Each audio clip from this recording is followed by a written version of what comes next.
তারেক ভাইয়ের 10% কমিশন কখনো তিনি ভুলতে পারে না, তাই তো তিনি এই 10% কমিশনের তথ্য প্রকাশ করে ফেললেন নিজের মুখে।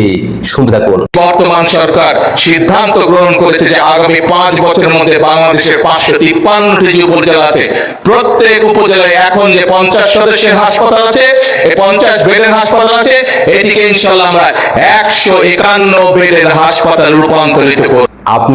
আমরা সবাই জানি বাংলাদেশে 503টা উপজেলা আছে, কিন্তু তারেক ভাই ঘোষণা দিয়েছে তিনি কাজ করবেন 553টা উপজেলা।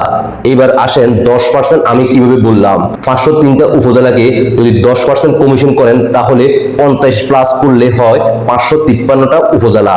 এই 50টা উপজেলা বাড়তি যে কমিশনটা তিনি তারেক ভাইয়ের পকেটে নিয়ে যাবে।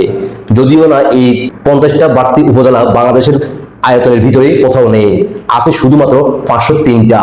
এদিকে তারেক ভাই এই বক্তব্য যখন তিনি দিলেন, সামনে উপস্থিত থাকা বিএনপির সকল নেতাকর্মীরা চিল্লাইয়ে উঠে বললেন জিয়ার সৈনিক। এদিকে বাংলার জনগণ কমেন্টে সেখানে উল্লেখ করলো যে এই 50টা উপজেলা বাড়তির যে টাকাটা, কমিশনটা কি লন্ডনে যাবে নাকি পাকিস্তানে যাবে, এটা এখন দেখার অপেক্ষা।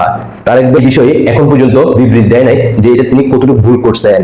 ধন্যবাদ জানাই, তারপরেও তিনি ভুলে হলেও তার মনের আশা, মনের স্বপ্ন যেটা দীর্ঘদিন থেকে পূর্বে ছিল সেটা জনসম্মুখে প্রকাশ করতেছে বারবার। আমরা সরল মনে তারেক ভাইকে সবসময় ক্ষমার দৃষ্টিতে দেখি, কারণ তারেক ভাই এখনো শিশু হিসেবে বাংলাদেশের প্রধানমন্ত্রী, শিশু প্রধানমন্ত্রী হিসেবে তিনি এখন মাত্র 6 মাসে আছে। তাই তারেক ভাই বারবার আপনাদেরকে বোঝার চেষ্টা করতেছে, আপনারা একটু অপেক্ষা করেন, আমাকে অন্তত 10 বছরের বাচ্চা হওয়ার সুযোগ করে দেন। ধন্যবাদ।